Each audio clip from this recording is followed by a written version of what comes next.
So this year we had an opportunity to fish at Bahia Honda, which is one of the best fishing places in the world for tarpon, and certainly in the Florida Keys. It's a small channel, it's protected by the wind in a lot of directions, and the fish just pile in there. So you can go in between each bridge piling and you can see pods of 50 to 100 fish in between the bridge pilings. Now each little area that we fish, whether it's Key West Harbor or Long Key Bridge or Bahia Honda, will have its own little way that you rig for that particular area. And Bahia Honda is really cool because the way that most people fish down there is with a live crab. And some people use a big crab like this, but at Bahia Honda, it's most effective to use a very small crab like we would use for permit fishing. So the rig there is very similar to a technique that we used to use in fly fishing for trout, which is called right angle nymphing. And the idea at Bahia Honda is that you might need to drift a very, very long way before you get a bite. So if you're just freelining this crab, the currents are swirling down below the bridge and the tide's really running through there, and you can easily get caught around one of these bridge pilings as you're drifting through a narrow thing, maybe 100 yards away even. So you need some kind of a strike indicator, a bobber, cork, we'll call it whatever you want. We use a balloon. And what that does is it allows the line to go out. We use braid on our rod. The line goes out like this, and then directly underneath we use a weight and a hook, and the balloon is up top. So it's actually at a right angle, goes down like this. So we can see if it's starting to get too close to the bridge piling. We can also see exactly where our crab is in relation to the rolling fish. So this is the rig. It's very simple. I use a 7500 Finor spinning reel, 30 or 50 pound braid, and a 15 to 30 pound Finor Surge tarpon rod or a boat rod. So what we're going to do is we're going to tie this braid onto 50 pound leader, and we're going to use a 20-foot leader, and I'll tell you exactly why here in just a second. So the Bimini Twist is a very easy knot. It's actually not even a knot, it's just a series of twists. Just going to turn this 20 times. Okay, and I'll put this right around the reel handle. I like the reel handle because I get some tension on the rod, like that. It needs to be in a rod holder to do this. I'm just going to spread this apart, and as I spread this apart, the line is going to want to roll back over itself, and that's exactly what we want it to do, right there. Okay, once it rolls back over, I just continue to spread the line apart, move my head a little closer to the knot, and there it is, Bimini Twist. All I got to do now is make sure it doesn't come unraveled. Just with a half hitch there, half hitch around the whole thing, pull it tight, and then a couple more half hitches just to make sure the thing doesn't come unraveled. What the Bimini Twist does is it doubles the line without sacrificing any of the strength, and then it allows us to tie a little bit stronger knot to the leader. So there's my Bimini Twist. It's giving me a loop right here.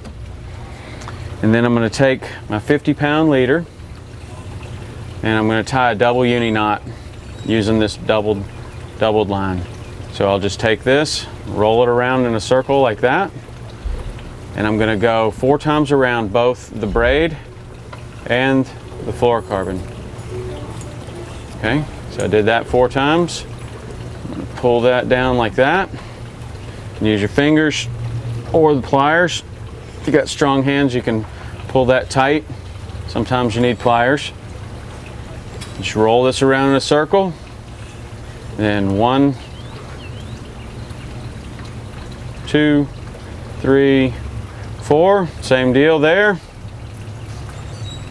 I'm just going to pull this down and making sure it's not getting rolled over itself. Pull that tight. And then these 2 knots are going to slide together and make a jam knot just like that. Okay, so there's that. And we'll trim off those tag ends in a minute. We're going to go 20 feet down. I'm going to tie on our circle hook with a clinch knot. And with 50 pound test, I don't really need an improved clinch. Just a regular clinch works fine. 4 or 5 times around, lubricate it. I'll put that hook right in my thumb like that, so I'm not going to poke myself anywhere. wrap it around my hand, pull that tight, trim off this.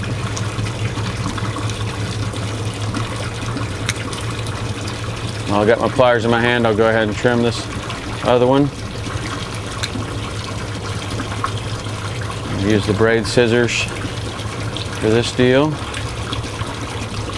Okay, so now all we need is the balloon and the split shot.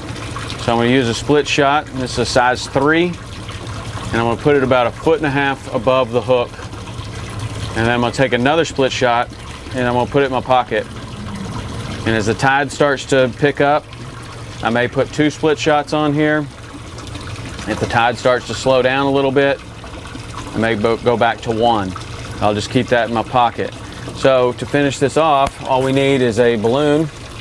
And you're just trying to keep an idea where your crab is, so you don't really need a giant balloon. And cork might, you might be able to rig it up with a cork a little bit better, but with a balloon, I like the balloon because it's very easy to see. But you don't want to tie it directly to the braid because it'll get twisted around and spun up and make a knot. So we have a really long leader here so that we can tie the balloon close to the connection here, but not on the braid. So all I'm going to do,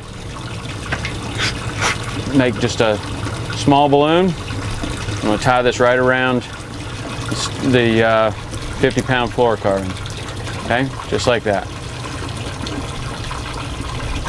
So as this is going down, the line is going to be kind of like this, and the rig is going to look just like this.